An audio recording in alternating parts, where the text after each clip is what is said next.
Thanks for tuning in to another most dangerous combat sport in the world, American politics. I'm Ted King, and I'll be analyzing our updates for the day as to what is going on in American politics. And today, I don't think we're going to get to any boxing today. Yesterday, we did a little bit of boxing, a little bit of the political climate as well as boxing. Today, I think we're going to sort of stick to the what's going on today in today's politics. So, we have hearings going on right now, and the hearings are going on about this situation with the tragic death of Miss Good in Minnesota. You all know, probably heard all about it by now. So they're having some hearings as to how the ICE agents are going after people, immigrants primarily, and they're saying that they're going after these immigrants because of fraud. Because, for example, they'll have a social security card that's not them and using a social security card. So this is probably part of the fraud in which they're talking about. And so this is prompting them to do what they do in terms of going after fraud regarding the illegal aliens. And so that's what's going on. But we're going to do a little bit of recap on a little bit of breaking. It's not necessarily breaking news because it's old news, but in terms of what's going on, it kind of gets it brings us up to speed as to what's going on with this whole situation as it's playing itself out right now today. Because as it's playing itself out right now today, it's a lot of people getting hurt who are American citizens. Obviously, this is not a thought out plan in terms of how they're going about these things. So we're going to go with a little breaking news, and then we're going to look at some of this this hearing that they're doing regarding fraud in America regarding this going after these illegal aliens all over the country. And then, of course, causing things that happen to the unfortunate incident with Miss Good. Here we go. Okay. We're back to breaking news. This is old news, though. This is not new news. This is old news. But I wanted to go over this and talk about this Honduras president who Donald Trump pardoned. It says here, officially pardons. Trump officially pardons ex-Honduran president of drug trafficking conviction. Now, you'll hear people talk about this all the time, and I'm like saying, well, you know what? We need to talk about it more. Is how can we substantiate this Venezuelan thing going on over here when he's pardoning convicted, not alleged, convicted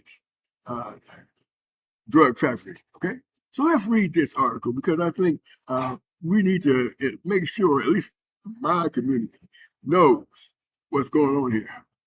Okay, here we go. It says here, and this was last month. This is a last month publication, right?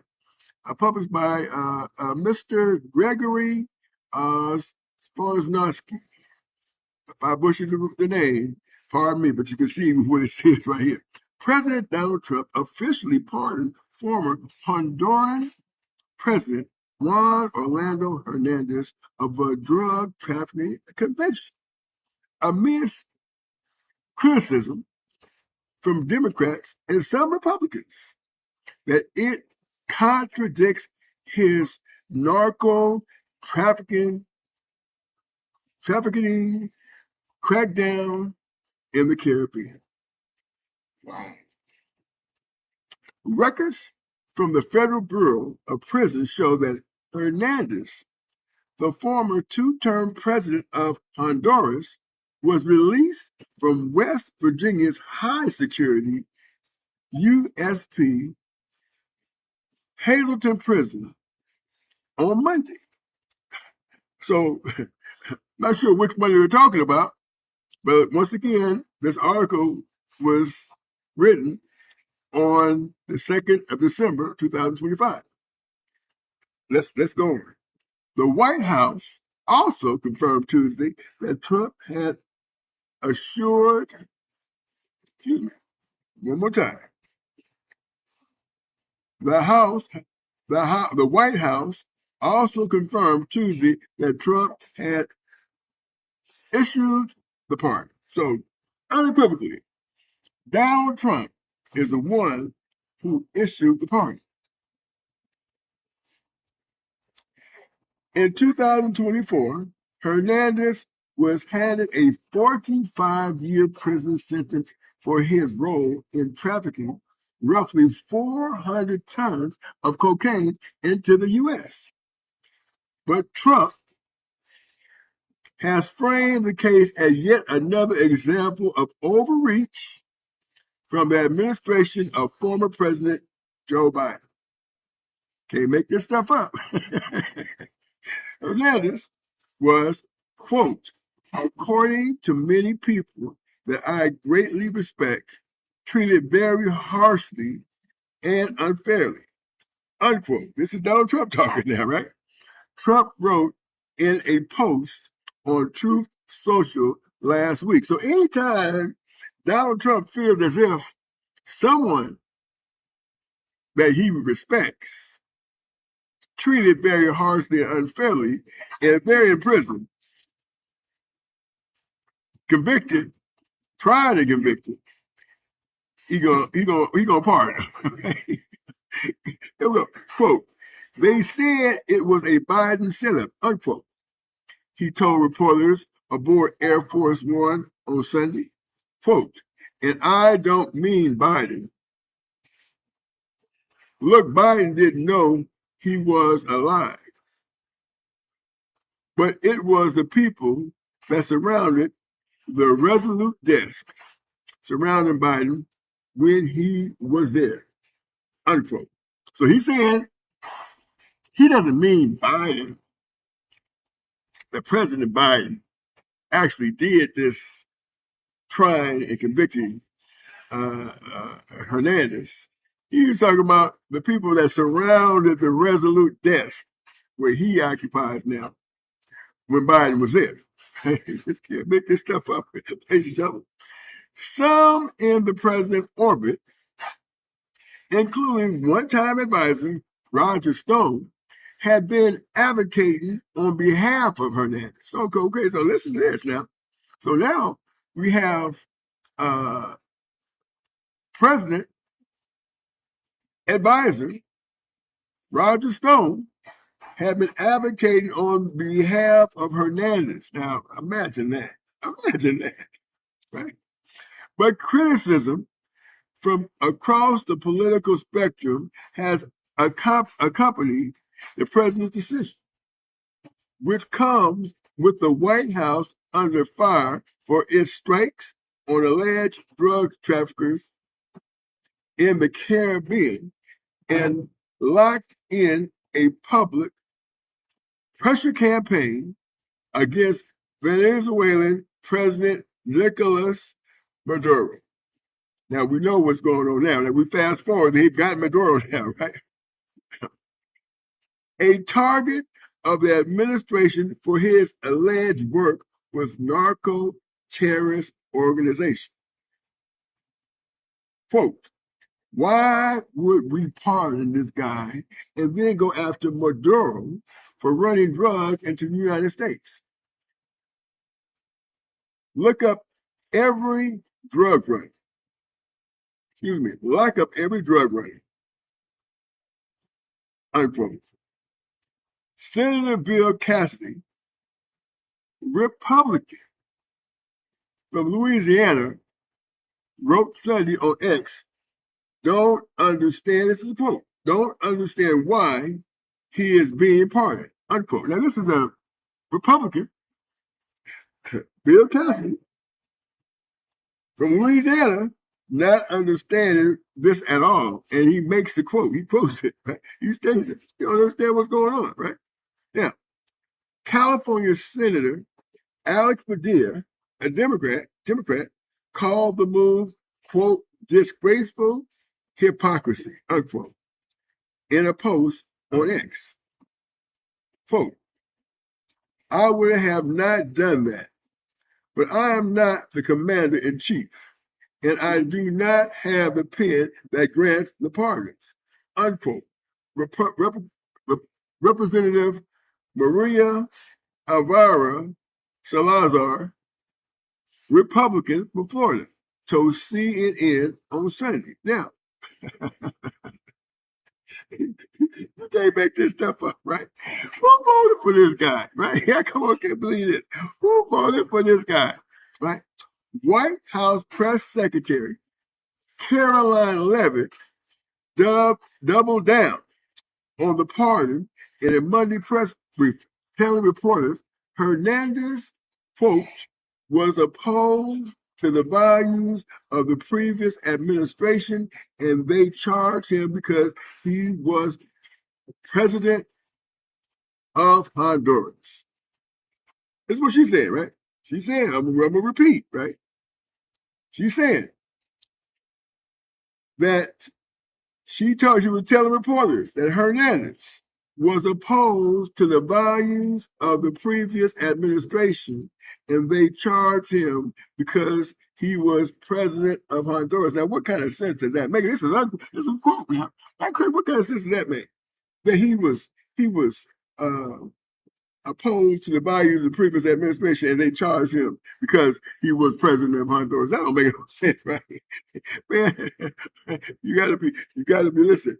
The whole world is laughing at the United States behind this. I mean, seriously.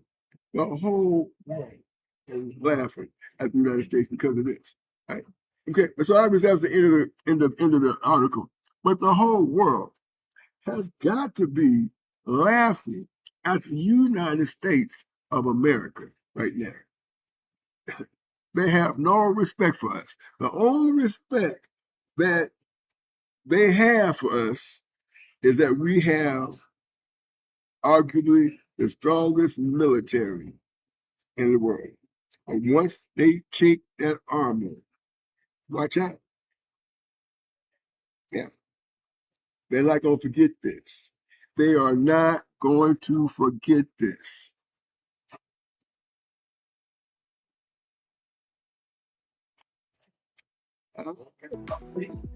So now we know that all this stuff is a bunch of smoke and mirrors, right? Because now, when a guy turns around, President of the United States, arguably the most powerful man in the world, turns around and pardons an individual who has brought tons of cocaine into this country, and then does this, starts talking about fraud from working class individuals. Oh, by the way, they're working class individuals, right? They may not have the green card status, et cetera, et cetera. Yes, of course. Okay, we know that there are illegal aliens in this country. However, when you look at the posture of everything and you start talking about, okay, illegal aliens versus legal residents of this country, and still we're having collateral damage. And when I say collateral damage, I'm talking about individuals who are legal American citizens. Then we have to pause and think, what is going on with this, right? I mean, I do, right? I have to think, what's going on with this kind of stuff? I mean, who really are these ICE agents? And when you take a look at the footage, now we're not going to look at that on this, but I'm sure some of you have seen this situation, how that poor woman got shot in the head 3 times at point blank range, right? Veering away from this person, agent or whatever he was, who knows what he is, right? Because they got the mask on, and then of course he left the scene immediately afterwards. So we don't know what this guy is. We don't know who this guy is. And of course, we know we have a name, but don't have a face. Come on now. So you can't make this kind of stuff up, right? And so when you stop and you take a look at what they will do and how they will do it, in terms of how they, trying to cover this thing up. I mean, we're talking about all the way to the top here. We're talking about the president of the United States coming up with this narrative about how this woman tried to run this guy over. And this ICE agent has immunity, which is not true, by the way. And then you got Vance walking up talking about, she was a terrorist. I'm like, whoa, what is going on with these people? I mean, is it us, or is it? I mean, we're missing something, right? Or somebody's missing something. But they had a hearing today, or going through the hearing about this situation, about how they have coming after these people, illegal aliens first, talking about fraud. They're talking about fraud, and let's listen to some of this narrative as to what they were talking about, because I think it's very important, and we should get a clear understanding of what these people are talking, how they're talking, and what they're saying over here in our leaders, and so it's very interesting. I found it very interesting. But before we go there, because we got a vice president that's already in place. Right. Let's see what he's talking about. Let's see what the vice president, J.D. Vance, saying about this situation. It's crazy. ICE agents are faithfully enforcing federal law to protect the safety of the American people by removing criminal illegal aliens from our country, which is exactly what nearly 80 million Americans elected President Trump and Vice President J.D. Vance to do. Radicals in the Democrat Party are furious over this. They don't want our border secured or criminal illegal aliens being removed. As a result, Democrats are impeding immigration enforcement operations daily, creating extremely heightened and dangerous circumstances that make it nearly impossible for the men and women of law enforcement to simply do their jobs. Democrats are calling to defund federal law enforcement agencies who are protecting public safety. And Democrats are calling to abolish ICE and defund the police. That will never be allowed to happen under this president and vice president. The Trump administration will redouble our efforts to get the worst of the worst, criminal illegal alien killers, rapists, and pedophiles off of American streets. The Department of Homeland Security will continue to operate on the ground in Minnesota, not only to remove criminal illegal aliens, but also to continue conducting door-to-door investigations of the rampant fraud that has taken place in the state under the failed and corrupt leadership of Democrat Governor Tim Walz. Taxpayers have been ripped off to the tune of billions of dollars in this one state alone, and that is going to end, and people are going to be held accountable. The Trump administration has activated thousands of federal agents, doubled the number of U.S. attorneys in the DOJ office in Minneapolis, and surged resources to hold fraudsters accountable and demand justice for law-abiding American taxpayers and citizens across our country. And that's what brings the Vice President out here with me today to discuss all the Trump administration is doing and to make an additional important announcement on this front. So please, Mr. Vice President, will be joining us now.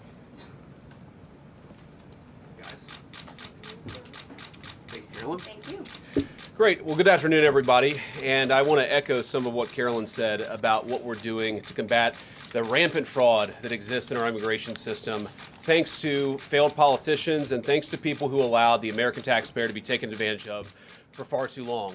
I think it's important to understand why this matters to the American people. I am a father of 3 young kids, a lot of people in my generation. What is that going on there? Is that normal? Okay. CNN installed this broken camera just to throw me off my game, but it's not going to work. So here's the simple fact here. If you're a young parent struggling to afford childcare in the United States of America, there are programs that we have to make it easier for your kids to get in daycare, for your kids to get in preschool. Those programs should go to American citizens, not be defrauded by Somali immigrants and others. Make it hard for you to get the access to the resources you need. But number two, making it easier for people who shouldn't even be in this country to fleece the United States and our taxpayers to begin with. We have actually activated a major interagency task force to make it possible to get to the heart of this fraud. We have Department of Agriculture resources that are focused on SNAP fraud so that people who need food benefits can get them, but illegal aliens and other fraudsters don't. We have over 1,500 subpoenas that the Department of Justice has issued to get to the heart of the fraud ring. We've done almost 100 indictments, mostly Somali immigrants, but also a few others. And of course, we're looking in with broad investigatory authority to a number of the instances of wrongdoing that we've seen in Minneapolis. But we also want to expand this. We know that the fraud isn't just happening in Minneapolis, it's also happening in states like Ohio. It's happening in states like California. And so what we're doing in order to help coordinate this remarkable interagency effort from the Trump administration, but also to make sure that we prosecute the bad guys and do it as swiftly and efficiently as possible, is we are creating a new Assistant Attorney General position who will have nationwide jurisdiction over the issue of fraud. Now, of course, that person's efforts will start and focus primarily in Minnesota, but it is going to be a nationwide effort because, unfortunately, the American people have been defrauded in a very nationwide way. I want to thank a couple of people for their cooperation, in particular Pam Bondi, our Attorney General, first of all, for getting a lot of resources to Minneapolis to start to investigate and prosecute this fraud, really at an industrial scale. We've never seen fraud like this in the history of our country. Pam has been doing a great job to get the resources there to uncover it, but importantly, creating a job like this often takes months, sometimes even longer. When we realized that we needed this Associate Attorney General position, Pam got this person up and running in about a week. We're going to make the nomination hopefully in the next few days. We'll obviously let you guys know who that is when we do it. I've talked to Senate Majority Leader John Thune, who has promised me swift confirmation for this official, but this is the person who is going to make sure that we stop defrauding the American people. Here's one final thing I'll say about this. I've heard a lot of people say that we need a special counsel to investigate fraud in the United States of America. I actually agree, and that's what this position does. It has all the benefits, all the resources, all the authority of a special counsel, but with two crucial differences. Number one, it will be run out of the White House under the supervision of me and the President of the United States. And number two, it's actually constitutionally legitimate. As you guys may know, the special counsel statute has some major constitutional questions. When we get the bad guys, we want to make sure we get them permanently and they don't have some legal technicality they can get out of, which is why we set it up as an Associate Attorney General. I'll take some questions, but I want to make just one final observation here. When I was actually walking out here, somebody sent me a photo of a CNN headline about what happened in Minneapolis. And this is the headline. I'm just going to read it.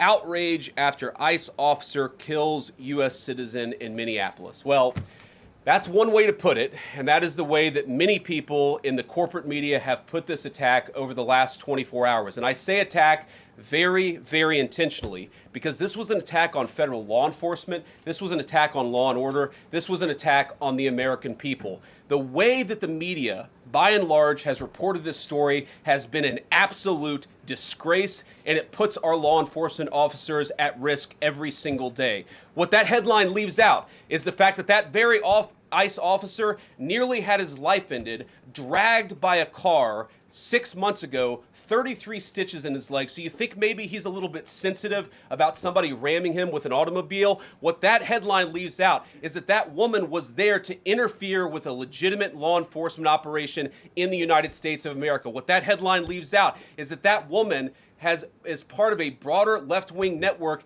to attack, to dox, to assault, and to make it impossible for our ICE officers to do their job. If the media wants to tell the truth, they ought to tell the truth that a group of left-wing radicals have been working tirelessly, sometimes using domestic terror techniques to try to make it impossible for the President of the United States to do what the American people elected him to do, which is enforce our immigration laws. The President stands with ICE. I stand with ICE. We stand with all of our law enforcement officers.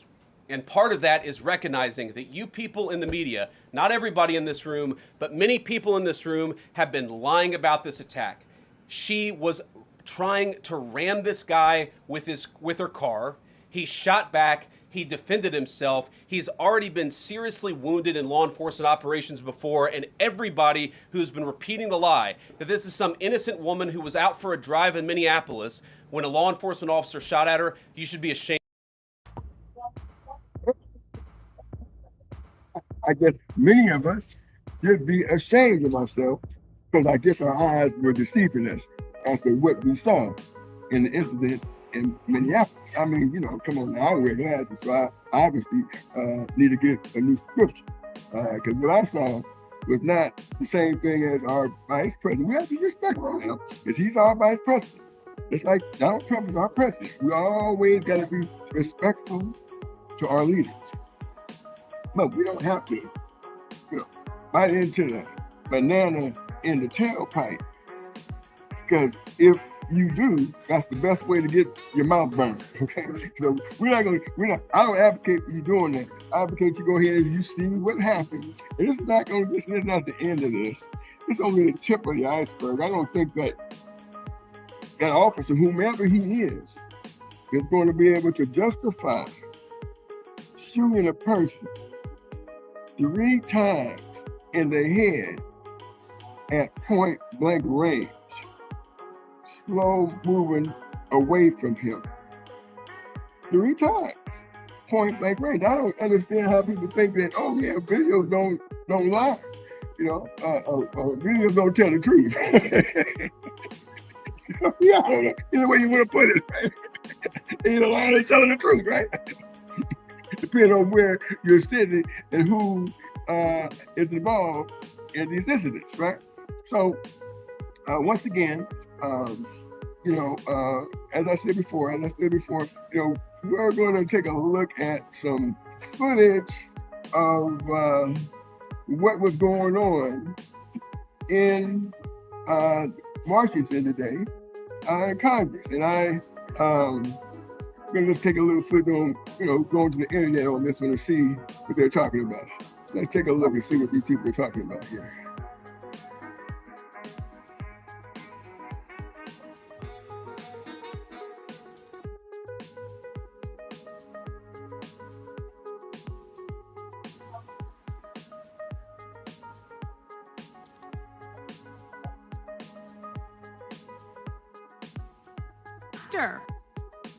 I have a unanimous consent request. Gentleman is recognized. I ask unanimous consent that an Axios article titled "Feds Bashed for Shocking Lockdown of Minneapolis ICE Shooting Probe" be entered into the record. Without objection. Gentlelady yields back. There's a gentleman from California insists on his point of order. I do, Mr. Chairman. Gentleman is recognized. As much as I would love to debate the gentlelady on this point, her amendment would introduce material beyond the scope and purpose of the bill before us. It therefore violates House Rule 16, Clause 7. I yield back. Gentleman yields back. There's the gentlelady, the sponsor of the amendment. Yes. Wish to be heard on the point? Yes, I do. Gentlelady is recognized. Mr. Chairman, the amendment is clearly germane to the underlying legislation. This legislation under consideration empowers the Department of Homeland Security to remove individuals accused of committing fraud. Immigration and Customs Enforcement, the enforcement arm of DHS, has been surged to Minneapolis to investigate fraud. A DHS spokesperson said, quote, "Minnesota is ground zero for the war on fraud." This operation in Minnesota demonstrates that the Trump administration will not stand idly by as the U.S. immigration system is weaponized by those seeking to defraud the American people. That was a DHS spokesperson.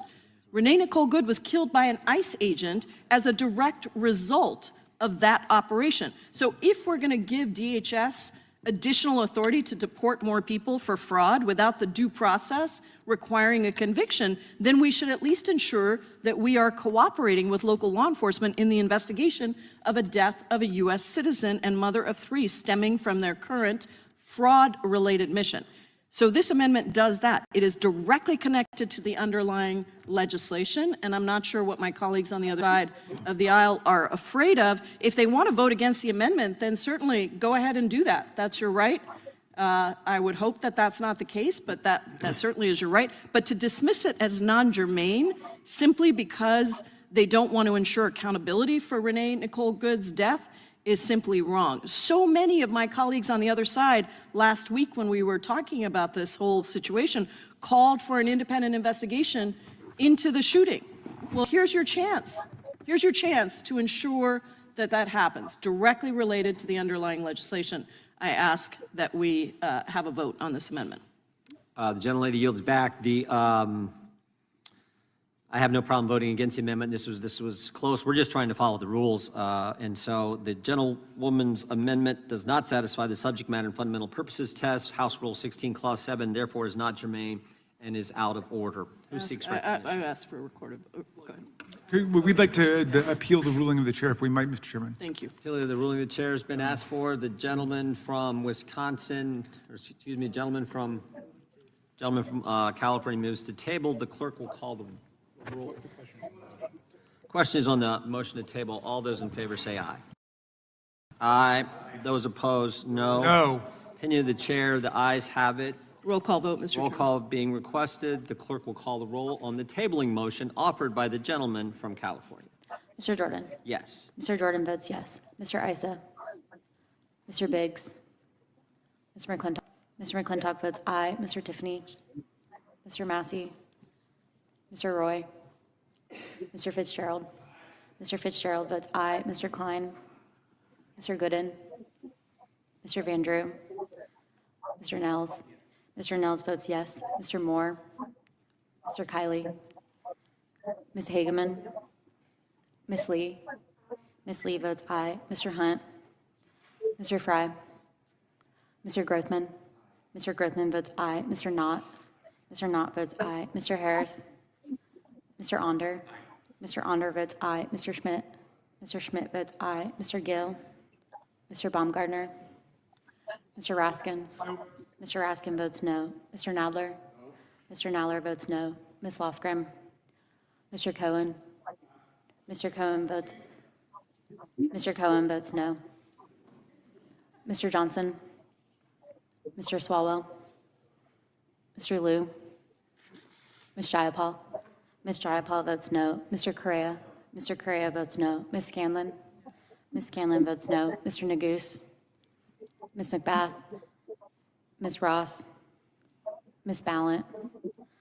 Mr. Garcia. Ms. Kamlager-Dove. Ms. Kamlager-Dove votes no. Mr. Moskowitz. Mr. Goldman. Ms. Crockett. Mr. Biggs, you're not recorded.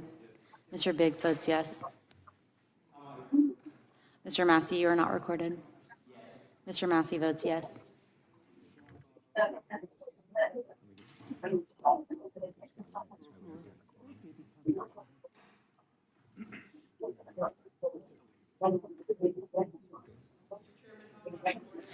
Ms. Ross, you're not recorded. Ms. Ross votes no. Clerk will report. Oh, Mr. Klein. Mr. Klein votes no. we'd rather, Mr. Klein, we'd rather have a yes. If we Mr. Klein votes aye. Ms. Ballant, you are not recorded. Ms. Ballant votes no. Oh, okay, the clerk will report. Mr. Chairman, there are 12 ayes and 9 noes. The motion to table is adopted. Who seeks recognition? Gentleman from Tennessee is recognized. Thank you, Mr. Chair. I realize that these bills are important bills to have, and fraud is something shouldn't be committed, especially by, if there's people are guests in our country, but they should be convictions. And this is a way to just put people out of the country and change the voting rolls in the future. That's what a lot of this is about. But what happened in Minneapolis, and please, Ms. Jayapal brought it up, is something this committee needs to concentrate on. This was an unbelievably, clearly unjustified homicide that the administration immediately jumped on to defend the officer, but just not only defending the officer, but blaspheming the lady, Miss Good, whose name was appropriately chosen. She was a good lady. She did nothing wrong. And it's my understanding from reading the laws and being briefed on by some, that the ICE agents have authority only when they have a warrant for somebody's arrest or a reasonable cause, probable cause that somebody is in the country and illegally in the country because of immigration problems, but they have no law enforcement authority unless they've been deputized by the governor, and they had no right to try to control traffic, because this did not involve an ICE operation that was being deterred in any way. When that officer came up to the car and reached in and grabbed inside and said, "Open up your car door, get out of your car," he had no right to do it. And people who are clothed in the appearance of law enforcement intimidate people when they have no right to do it. That was a violation of the law, and she had every right not to do it. And when she drove off, a man in front of her who shouldn't have been there, that was insane, he was responding to her wife who had said, "Dude, why don't you go get lunch?" He didn't like that, so he decided to shoot. He had his gun out almost before she started to drive forward, and it was clear she was turning to the right. This was an unjustified homicide in our country that we've all seen. And the administration jumps in and says, "We're going to attack this woman and call her a domestic terrorist." She's a victim who is not with us anymore. She's dead because an officer of the United States of America killed her, and it's been on video, and we've all seen it, and we've seen our president, our vice president, and Cruella Nome go after her as if she was some type of domestic terrorist. They've attacked her before her body's in the ground. This is cruel. It's the wrong picture of our government and not the way our government should be. It should, any law enforcement community that I know of, certainly the Memphis Police Department, if an officer does a shooting, even if it's pretty clear that it's self-defense, they are relieved of duty pending an investigation. This man has not been relieved of anything. He was sent to the hospital by the defense counsels that they have their attorney saying, "Cover your CYA." And he went there to CYA. When he was walking away from the scene and going, "Call 911," he was walking like he was in the Olympics. He had no problem walking. And I'm telling you, for somebody who has problems walking, he was walking straight path, strong path. He was a very virile man. He had no problem walking. He didn't need to go. And then they all jumped in their car and drove away and left the crime scene. On the front end, they're directing traffic, telling her to get out of the car. He's telling her what to do and get out of the car and whatever they were yelling. And then after she's shot and they see her bleeding there, they drive off. Law enforcement doesn't drive off when somebody has been shot and is possibly dying. They try to render aid. They split. That's not America.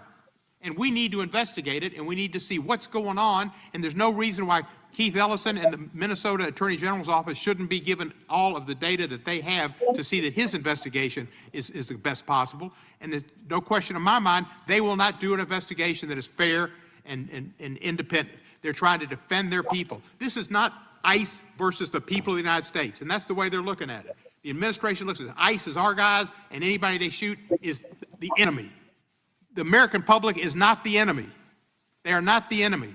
And sending more ICE agents into Minneapolis now is the equivalent of what they did when the man from Afghanistan, who was here legally for many, many years, shot and killed the lady from Oklahoma, who was the National Guard, and killed her here in Washington, D.C. And Trump had to admit, he said, there's been no killing, no murders, no murders in D.C. since we've been here. He said, there was that one killing. Well, it was one killing. Because the lady was there because Donald Trump brought her to D.C. And she was killed by Afghanistan. And then nobody from Afghanistan can come in the country anymore. Because one person does something wrong, it's not a reason to penalize every person like that. And that's where they're coming from. This is a war against America and against due process and against justice. I yield back the balance of my time. Gentleman yields back. Gentlelady, we'll go to Mr. Nadler, and I think the gentlelady from California was wanting recognition too. Thank you, Mr. Nadler, and then we'll come to California. Mr. Chairman, I want to make two separate points. First, this is a series of one in a series of bills that do something that should never be done.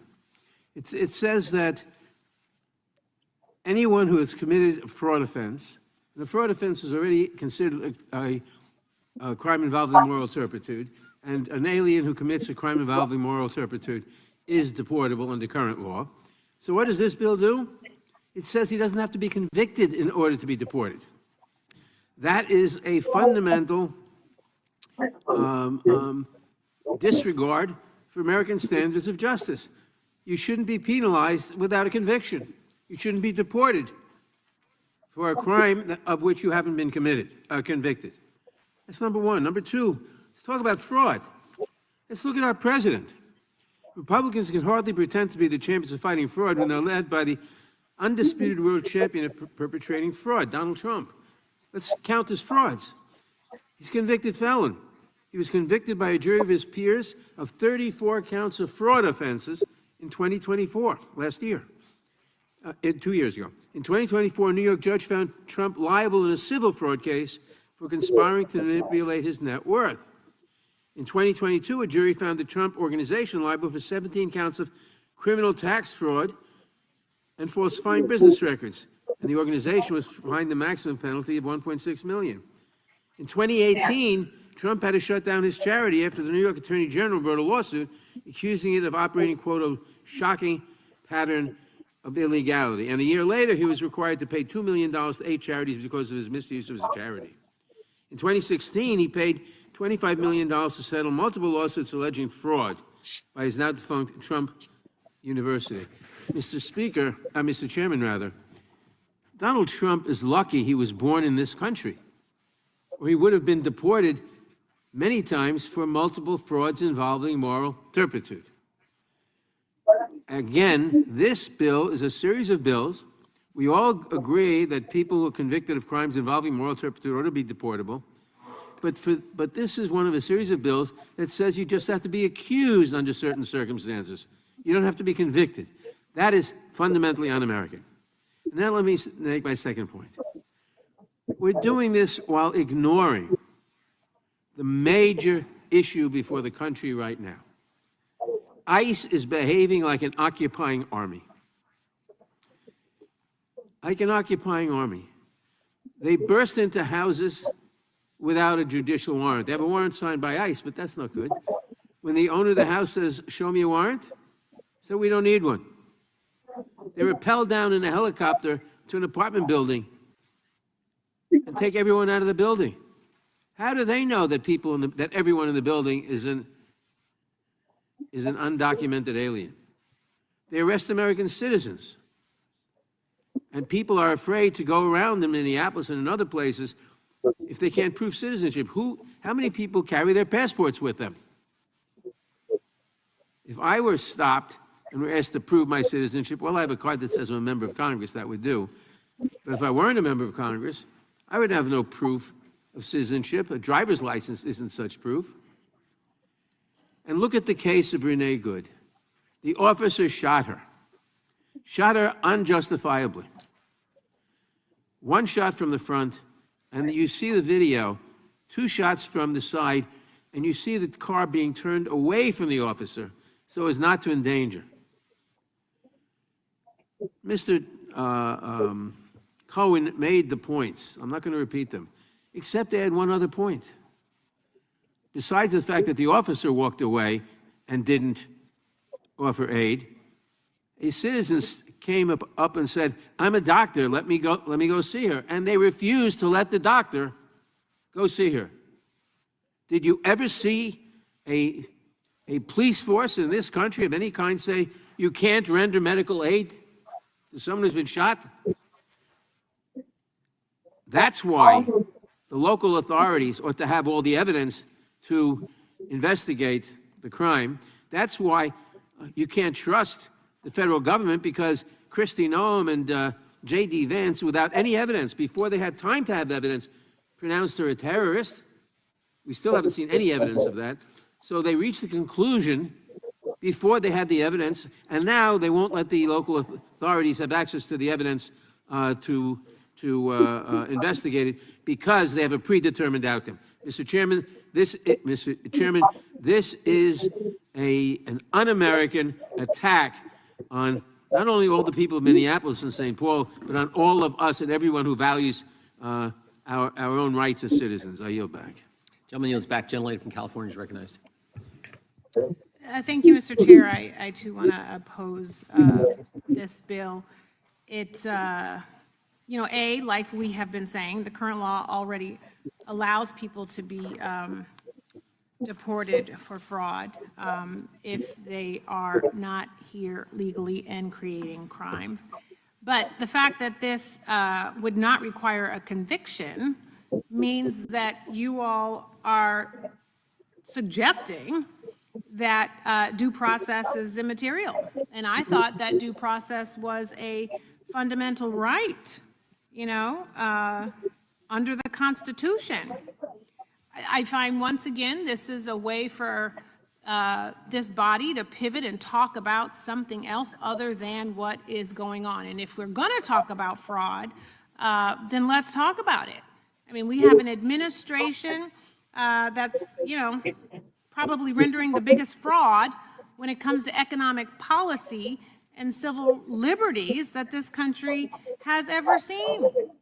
We're talking about defrauding the American people with people who are stealing money. Well, it's hard to go after folks who are stealing money when you are not actually funding the agencies and the departments and the staff people working in those departments to go after folks. It's hard to go after IRS fraudsters, for example, when you've deformed the agencies so much because you don't want the rich to have to pay their taxes. So if we're going to talk about fraud, let's talk about, the fact that this president ran on a platform of making America affordable again. He said costs are going down, record highs in the stock market. But when I'm at the grocery store talking to folks, what I'm hearing is that this administration has reduced your minimum wage so that you can't earn as much, that he's cut wages for farm workers, in addition to pillaging agricultural communities so that folks are even too afraid to work to pick the fruits and vegetables that we all want to purchase and eat at our tables, making costs go up. He's denied 2 million in-home health care workers minimum wage and overtime pay. He tried to shut down Job Corps, young people trying to get some training so that they can get a job.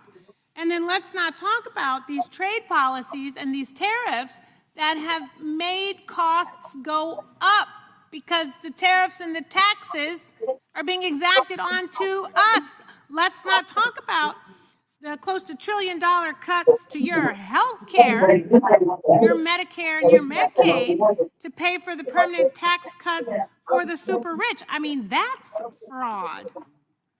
We haven't conducted any kind of discussions or oversight about that. I mean, you want to talk about fraud? How much are the taxpayers paying for us to invade Venezuela and then steal their oil and then have all these discussions about selling the oil and who's going to get the money? And people are saying, who's going to get the money?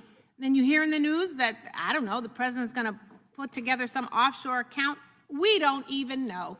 But we won't ever know if Republicans don't hold hearings actually talking about the fraud that the American people see every day on their television. This ballroom. I mean, can we get a little transparency on that kind of fraud? People want to know, how much money are you taking from me and what are you doing with that money? Because as we talked about last week, what happened in Minnesota is serious. You want to talk about fraud? Why is the FBI not cooperating with local law enforcement in Minneapolis? I mean, what is the FBI doing? Where is the DOJ on this? You want to talk about fraud? It's fraudulent to say some crazy talking point. If you don't comply, you will die. I was like scouring the police cars in all of the cities that I've lived in. I've never seen that motto on the side of a police car. Mine said protect and serve, keeping the community safe. Not if you don't comply, you will die. So if we want to talk about fraud, please let's talk about it. Because the American people have tons of questions about how their civil liberties are being defrauded and how their economic rights are being defrauded. at the hands of this administration without any oversight coming out of any of these committees. And with that, Mr. Chair, I yield back. Gentlelady yields back. The gentlelady from Pennsylvania is recognized. Thank you, Mr. Chairman. I just wanted to pick up on some of the concerns that my colleagues have been expressing concerning the independence and the thoroughness of any investigation into what happened in Minneapolis. I mean, we've already seen these concerns, and my colleague had an amendment about why it is so important that we have state and local authorities participating in the investigation, both for their on-the-ground expertise and to provide some legitimacy to the investigation that the FBI is undertaking when the Department of Justice and when the White House so quickly jumped in without any investigation and tried to characterize what happened, a characterization, that this was some kind of violent incident by Ms. Good, which was very quickly rebutted by every video, by bystander testimony. It just doesn't hold up. So it is really important that any investigation is legitimate and is perceived to be so. So I would have wholeheartedly supported the amendment to include the local law enforcement authorities, but I think we also need to make sure that we're not overlooking the fact that an agency that historically investigates officer-involved shootings when there's a federal officer involved is the Office of Civil Rights in the U.S. Department of Justice. And that office has been sidelined here. They've always been involved in these. They have longstanding expertise. We are learning that several attorneys from that office volunteered to undertake that investigation, knowing that it was going to be a hot-button investigation, and they were told to stand down.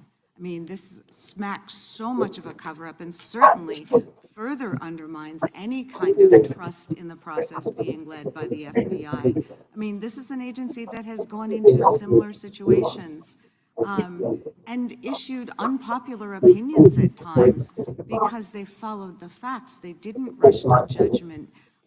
They didn't try to whitewash either an officer who had engaged in excessive use of force or someone who had maybe ended up in a situation where they were killed or injured when there was justification for the officers. So I'm really, really concerned about the fact that the Office of Civil Rights, the people who protect all of our civil rights, who would protect and vindicate Renee Good's civil rights and those of other peaceful protesters, people who are standing up for essential American values, that they have been pushed out of this. And we've got reporting now that those attorneys, that more attorneys are resigning from the Department of Justice because they believe that they're being sidelined, that the Department of Justice is completely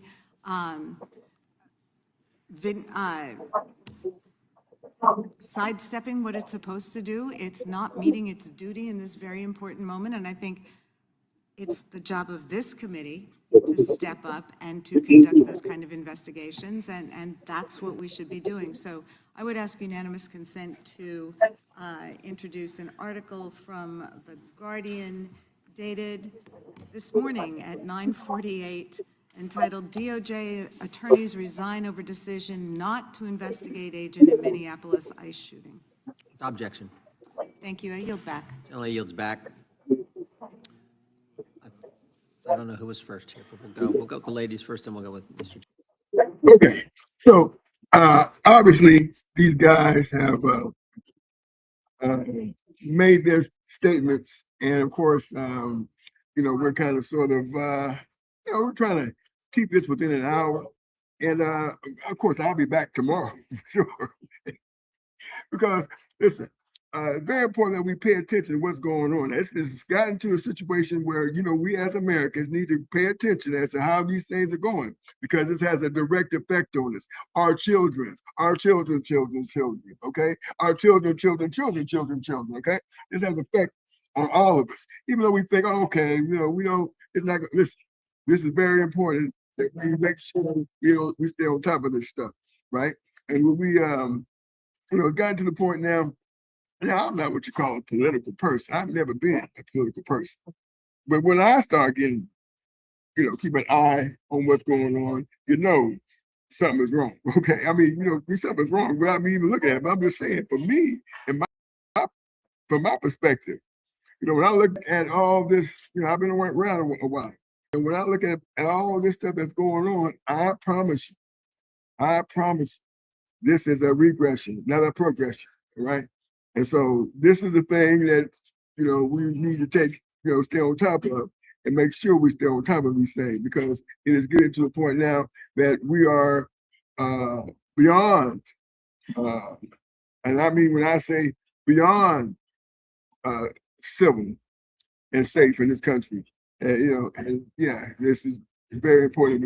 And if you notice, Vance, he was saying Somalian. He mentioned Somalia twice in his address. So Somalians, you better be careful. You're next on their list, okay? The Somalians are next on the list, right? They're letting us know the Somalians are next on the list. So we know this. So this is what we need to understand. So, on that note, I'm going to go ahead and we're going to finish. I'm going to sign off, but not signing off. Listen, we're going to watch a few more things of what's going on in Minnesota, and watch this, pay attention, and I'll be back tomorrow.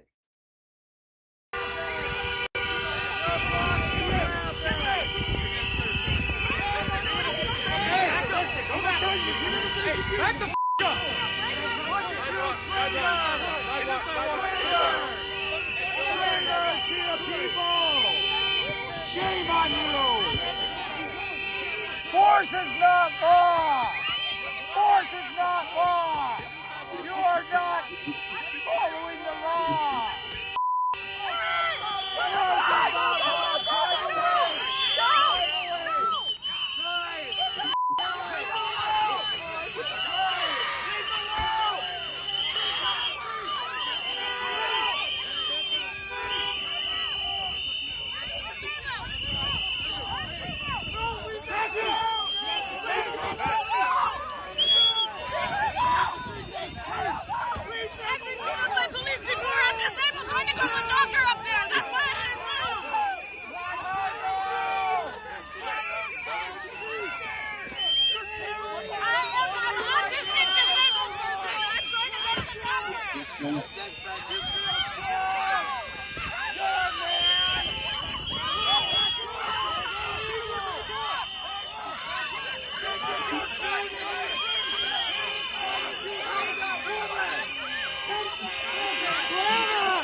Let us be clear.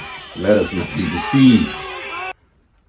The murder of Sister Renee Good in Princess City, Minneapolis, is not just about one isolated incident.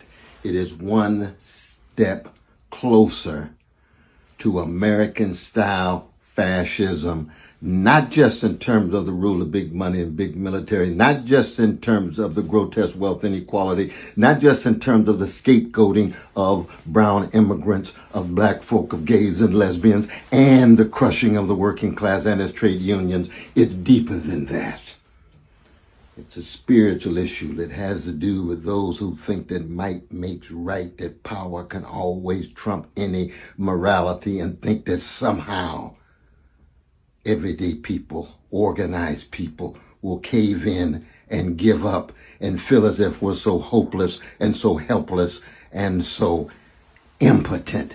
But no, I come from a great black freedom tradition that understands that no matter how much you gangsterize the world, we have a countervailing force inside of us, outside of us, among us. So yes, we respond with love of people in face of hatred of those people. Yes, we respond in terms of justice in the face of terror, and freedom in the face of unbelievable trauma.